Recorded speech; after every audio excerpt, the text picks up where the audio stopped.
वो व्यक्ति नीतीश कुमार है।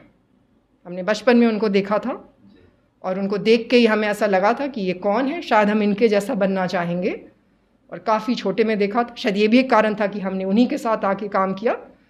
जहाँ तक हमारे डरने की बात है, तो बहुत स्पष्ट रूप से अगर कहें तो हमें डर तो किसी के पिताजी से भी नहीं लगता, लेकिन अपने भी पिताजी से नहीं लगता है, ये तो मालूम होगा लोगों को। हम क्रिमिनल को जाति से नहीं जोड़ते। हमें लगता है कि क्रिमिनल सिर्फ क्रिमिनल होता है, उसका कोई जाति, उसका कोई धर्म नहीं होता है।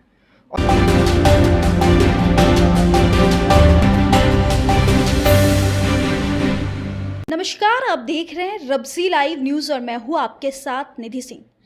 साल 2020 की राजनीति में धाकर एंट्री करने वाली पुष्पम प्रिया जी और अपनी पार्टी का गठन करने वाली पहली महिला हमारे साथ खास बातचीत करने के लिए मौजूद हैं।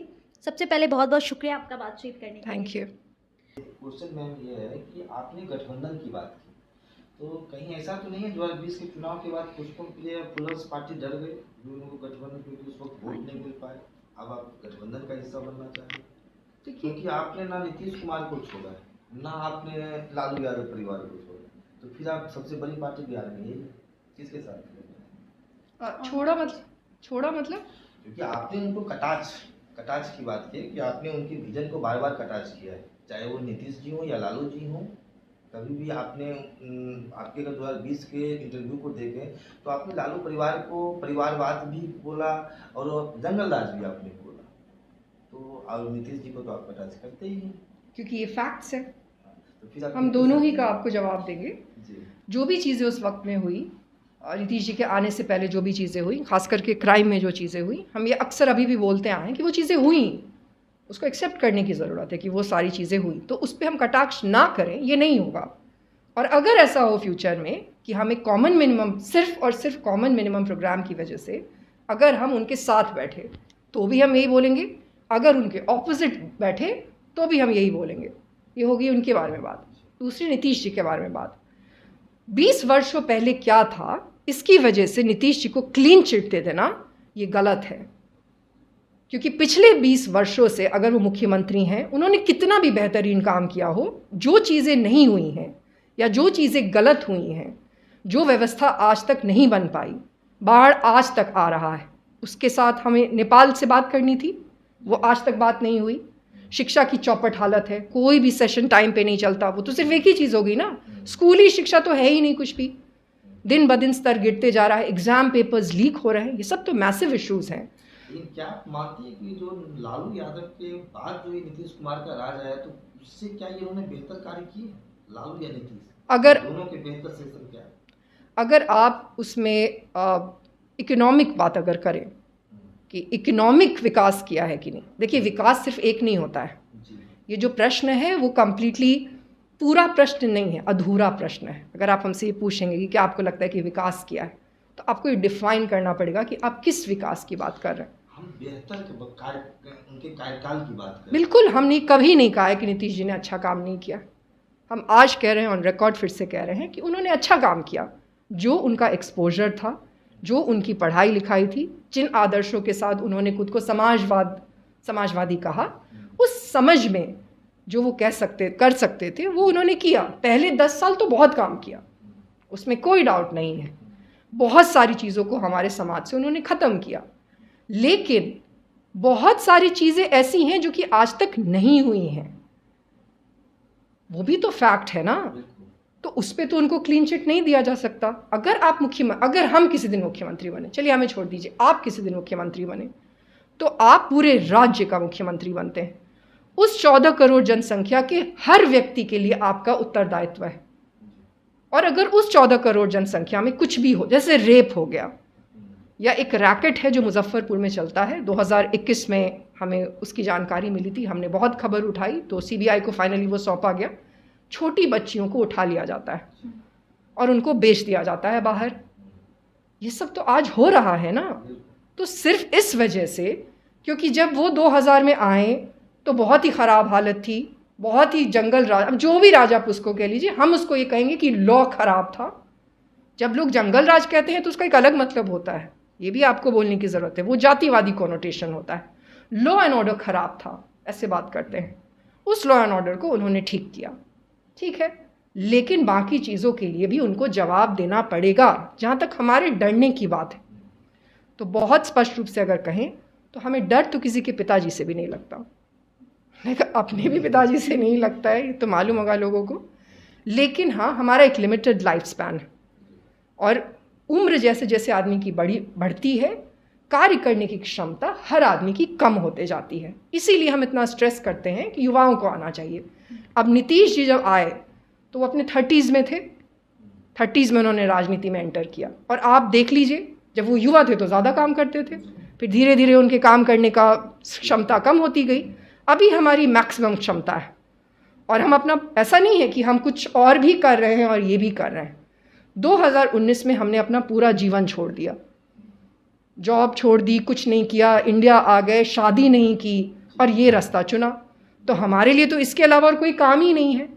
तो जितनी जल्दी हम वहाँ पे बैठ के और पॉलिसी बना पाएँ, ये हमारा एम है। वो किसी के साथ जाके होगा तो सिर्फ और सिर्फ कॉमन मिनिमम प्रोग्राम की वजह से होगा, और हम कभी क्रिमिनल को पॉलिटिक्स में नहीं टॉलरेट करेंगे। अगर आप इस गठबंधन का हिस्सा होंगे और वो क्रिमिनल को अगर दे रहा है तो फिर क्या करेंगे? ये सब तो क्रिमिनल को ही देते हैं। तो फिर आप कैसे गठबंधन? एक ही ऐसी पार्टी है 2020 में जिसमें सिर्फ 2 ही कैंडिडेट थे, सबसे बड़े संख्या पे लड़ने वाली पार्टी वो हमारी पार्टी थी, जिसमें सिर्फ 2 ही लोग थे जिन पे कोई आरोप थे। इन लोगों के तो सारे वही नक्शे कदम है। हम इसको भी टेबल पे लाएंगे, हम इसको भी टेबल पे लाएंगे कि ये हम क्रिमिनल को जाति से नहीं जोड़ते। हमें लगता है कि क्रिमिनल सिर्फ क्रिमिनल होता है, उसका कोई जाति, उसका कोई धर्म नहीं होता है, और हम ये टेबल पे लाएंगे। और अगर ऐसा कुछ भी हो, अगर ऐसा हो, लाइक हम आपको सीरियसली बता रहे हैं, तो हम उस पर कड़ा कदम उठाएंगे और ऐसे लोगों के साथ हम मंच साझा करेंगे, इसका तो कोई क्वेश्चन ही नहीं है।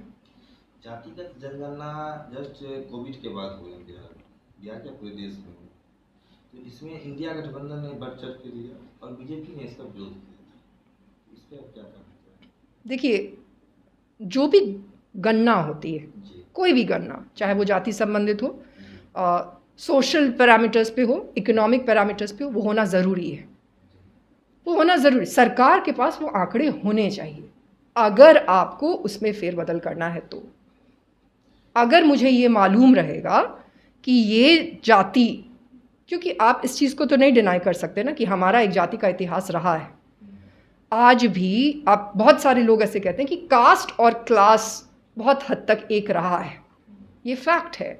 वो अपॉर्चुनिटीज़ की कमी बहुत पहले लोगों में सिर्फ इस वजह से नहीं थी क्योंकि वो खास कास्ट को बिलोंग करते थे। और जो इन्होंने इतने दावे किए हैं कि हम समाजवादी हैं, हमने कास्ट, मतलब हम अपना आपको नज़रिया बता रहे हैं, तो हम भी ये देखना चाहते हैं कि उन आंकड़ों से ये पता चले कि ये कितना उनके जीवन को बदल पाए। अगर वो आपका एम है ताकि आप बेहतर पॉलिसीज़ बना सको तो बहुत अच्छा एम है, लेकिन अगर आप सिर्फ वोट बैंक के लिए वो चीज़ कर रहे हैं तो ये बहुत गलत चीज़ है। प्रशांत किशोर जो है पिछले 3 सालों से पद यात्रा, ना जाने कई सारे सभाएं, बहुत सारी चीज़ किए हैं, क्या लगता है कि बिहार की जनता ने स्वीकार करेगी? देखिए, एक चुनाव हुआ जिसके बारे में उन्होंने 1 साल पहले, उस चुनाव के 1 साल पहले किसी ने उनसे प्रश्न पूछा मीडिया में, हमारे बारे में प्रश्न पूछा, तो उन्होंने काफ़ी भड़क के उसमें कहा और ये सब कहा कि अभी तो हम इंग्लैंड से तो आए नहीं हैं। आपने लंदन में पढ़ाई जरूर की? हाँ, लेकिन आपने जिनका फ़ोटो लगाया है महात्मा गांधी जी का, जिनके फ़ोटो पे आप राजनीति कर रहे हैं, उन्होंने भी तो लंदन में ही पढ़ाई की थी। तो एब्सर्ड बात है, मतलब इतना भी आपका आईक्यू नहीं है कि पीछे में उनकी शक्ल नज़र आ रही है और आप कह रहे हैं कि हम इंग्लैंड से आए नहीं आए। तो ये एक तरीके की मानसिकता होती है, इम्प्रेशनेबल लोगों को इस तरीके की चीज़ें देना कि इंग्लैंड की है, नेता का बेटा है, ये सब, भले उसका कोई बेस हो या ना हो, एनी हाउ। तो उन्होंने कहा कि हम अभी पद यात्रा करेंगे और उसके बाद चुनाव होगा, तो उसमें फैसला होगा। तो फैसला तो हो गया, उपचुनाव में हुए कुछ फैसले, तो फैसले तो हो गए, और वो उपचुनाव थे, वो तो मेन चुनाव भी नहीं है। मेन चुनाव में आप भी जानते हैं कि चीज़ें कैसे पोलराइज होती हैं। तो मुझे लगता है कि पद यात्रा करके लोग क्या दिखाना चाहते हैं, उनसे हम नहीं पूछ रहे हैं, बट हमें लगता है कि एज इंटेलेक्चुअल्स आपको ये डिस्कस करने की ज़रूरत है। पिछले कुछ सालों में पद यात्रा का नशा छाया हुआ है, हर जगह लोग पद यात्रा कर रहे हैं। क्या दिखाना चाह रहे हैं आप? जनता से जुड़ने का प्रयास कर रहे हैं, बट आप तो जुड़ ही नहीं सकते। अगर आप वाकई में जनता से जुड़ना चाहते हैं तब तो आप गाड़ी से जाइए, जल्दी पहुंचेंगे। गाड़ी से तो जाएंगे, जनता के पास जल्दी पहुंचेंगे, लेकिन जनता के साथ अगर जनता नीचे में बैठ के तो मुझे भी उनके साथ नीचे में बैठना होगा। जनता तभी मुझे अपनापन महसूस करा। और आप वहाँ पे पद यात्रा करके चले जाएंगे तो लोग समझ जाएंगे कि आप ये आ गया नीचे में बैठने वाला। जनता बहुत समझदार है, जनता ये चीज़ जानती है कि ये गाड़ी से आए या पैदल चल के आए, ये हमारे बीच का व्यक्ति नहीं है। जनता ये जानती है। जनता को सिर्फ इस चीज़ से मतलब है कि आप उनके संघर्षों को कितना कम करेंगे, बस इसी चीज़ से जनता को मतलब है। और ये पद यात्रा करके बेसिकली इसके पीछे ये साइकी है कि हम आपको दिखा रहे हैं कि हम कितना संघर्ष कर रहे हैं। ये पुष्पम जी, आपका जो राजनीतिक गुरु, अपने इस क्षेत्र में आपके राजनीतिक गुरु किसे मानते हैं? गुरु का मतलब आपको डिफाइन करना पड़ेगा। आपको विरासत में राजनीति मिली है, लेकिन आपने उस विरासत को छोड़ दिया, आपने अपना क्या कहते हैं स्टार्ट किया है। लेकिन आप कोई राजनीतिक गुरु जो हमारे आज़ादी से पहले या आज़ादी के बाद जो भी कोई एक नेता जिसको आप राजनीतिक गुरु मानेंगे? अच्छा प्रश्न है। पहला तो कि विरासत में राजनीति हमें नहीं मिली है, क्योंकि अगर आपने कहा कि हमने छोड़ दिया, आपके दादाजी भी रहे हैं, वो विरासत नहीं हुई ना। विरासत मतलब इनहेरिटेंस, वही विरासत होती है ना। जैसे आपके पिताजी के पास ज़मीन होगी और वो आपको विरासत में मिलेगी तब जब आपको वो ज़मीन मिलेगी। अगर आप वो ज़मीन नहीं लेंगे तो वो विरासत नहीं होगा। यादव को आप मानते हैं विरासत में राजनीति मिली है? उनको तो मिली ही है। तो फिर उनके पिताजी और माताजी दोनों राजनीति में थे, मुख्यमंत्री रहे, और आपके दादाजी और आपके पिताजी भी एमएलसी या मतलब नेता रहे, तो आप भी तो उसी क्षेत्र से। वही तो हम आपसे बोल रहे हैं कि क्या हमने उनसे इनहेरिट किया है? नहीं। क्या हम जदयू में हैं? क्या हम उनके सीट पे चुनाव लड़ रहे हैं? क्या वो हमारे लिए वोट मांग रहे हैं? शायद आप उनका नाम भी नहीं जानते होंगे। नाम जानते हैं। क्या नाम? दादाजी का नाम है, भूल रहा हूँ एग्जैक्टली। एग्जैक्टली। तो ये विरासत नहीं हुई। जब विरासत तब हुई अगर मेरे पिताजी नेता होते या नाई होते। अगर हम नाई का काम कर रहे होते और उनसे चाकू लेके काम कर रहे होते तो विरासत होती। लेकिन ये विरासत इसीलिए नहीं हुई क्योंकि हमने एक संघर्ष का रास्ता चुना।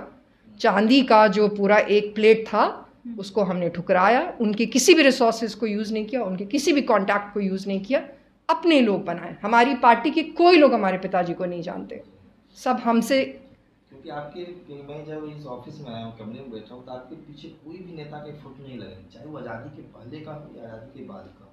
देखिए, मैं आपको इसका ऑनेस्ट आंसर देते हैं। ये सब ठगने वाली चीज़ें हैं। पूरा सुनिएगा।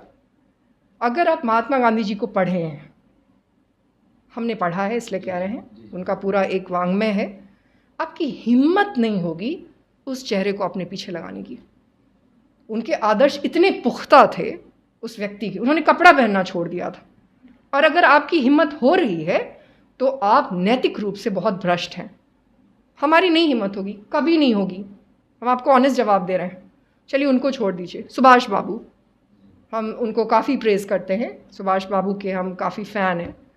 उनका लगा उसकी भी हिम्मत नहीं होगी। बाबा साहब को ले लीजिए, हमने पढ़ाई लिखाई भी वहीं से की जहाँ से बाबा साहब ने की। और बाबा साहब के सभी चीज़ों को अगर आप पढ़ेंगे तो आपको पता चलेगा कि उनका क्या व्यक्तित्व था। वो भी हमारी हिम्मत नहीं होगी। और अगर आपकी हो रही है तो इसका मतलब है नंबर 1 कि आपने इनमें से किसी को पढ़ा नहीं है, तो आपको लगता है ये सिर्फ चेहरा है जिसका इस्तेमाल करना है। और आजकल तो लोग बाबा साहब और गांधी जी को एक साथ डालने लगे हैं, तो क्लियरली उन्होंने पढ़ा नहीं है, क्योंकि ये नहीं हो सकता। आप बाबा साहब और गांधी जी को एक साथ डाल ही नहीं सकते। मतलब हर कंप मच गया होगा जहाँ भी ये लोग होंगे। तो हम इस तरीके की राजनीति नहीं करते। अगर आप हमसे ये पूछे कि राजनीति में वो कौन व्यक्ति है जिसने हमें सबसे ज़्यादा प्रभावित किया, तो हम ऑन रिकॉर्ड पहली बार इसका जवाब देंगे। वो व्यक्ति नीतीश कुमार है। हमने बचपन में उनको देखा था और उनको देख के ही हमें ऐसा लगा था कि ये कौन है, शायद हम इनके जैसा बनना चाहेंगे। और काफ़ी छोटे में देखा था, शायद ये भी एक कारण था कि हमने उन्हीं के साथ आके काम किया। तो इसमें कोई भी एग्जैजरेशन नहीं होगा और ये सच बात होगी कि उन्होंने हमें सबसे ज़्यादा राजनीति में प्रभावित किया। हमारे ऑडियंस आपका मास्क उतार के आपके एक्चुअल फेस देखना चाहते हैं। प्लीज़ लास्टली आप मेरे ऑडियंस को अपना मास्क उतार के अपना फेस दिखाइए। मैं बिल्कुल मास्क उतारूंगी, बहुत जल्दी मास्क उतारूंगी। और इसलिए अभी नहीं उतार रही क्योंकि हमसे माननीय मुख्यमंत्री जी ने भी जब कहा था मास्क उतारिए तो हमने नहीं उतारा था। उसका कारण है कि हमने एक प्रण लिया है, वो जब तक हम नहीं कर लेते, वो जब तक हम अचीव नहीं कर लेते, हम चाहेंगे कि लोग हमारे विचार सुने। और हमें लगता है कि विचार सुनने में तो कोई दिक्कत नहीं हो रही होगी। बता सकते हैं हमारे? हम ये चाहते हैं कि हम व्यवस्था बदले, जिसकी शुरुआत तब होगी जबकि हम सदन में बैठेंगे, और उसके बाद तो पूरी उम्र है। पहले भी लोगों ने शक्ल देखी, शक्ल रिडंडेंट है, शक्ल का कोई मतलब नहीं है। आप कैसे दिखते हैं, अगर आप बहुत अच्छे दिख रहे हैं तो उस पर इतराने की भी ज़रूरत नहीं है, क्योंकि वो आपके माता पिता की शक्ल है जो आपको आई है। और अगर कोई अच्छे नहीं दिखते हैं तो उनको भी डिमोरलाइज होने की ज़रूरत नहीं है, मतलब ज़्यादा ज़रूरी दिमाग है। बिहार की जनता मान ले कि पुष्पम प्रिया विधानसभा अगर पहुंचेगी तभी अपना फेस दिखाएगी। हाँ, शायद हो सकता है, उसके लिए पहले वो मुंह दिखाई देनी पड़ेगी। तो आप सुन रहे थे हमारे साथ खास बातचीत करने के लिए द प्लूरल्स पार्टी की धाकर थी पुष्पम प्रिया जी, जिन्होंने बखूबी अपनी बात को आप सभी के सामने रखा। तो कैसी लगी रिपोर्ट कमेंट में ज़रूर बताइएगा, और ऐसे ही खबरों से रूबरू होने के लिए देखते रहें रब्जी लाइव न्यूज़। बहुत बहुत धन्यवाद।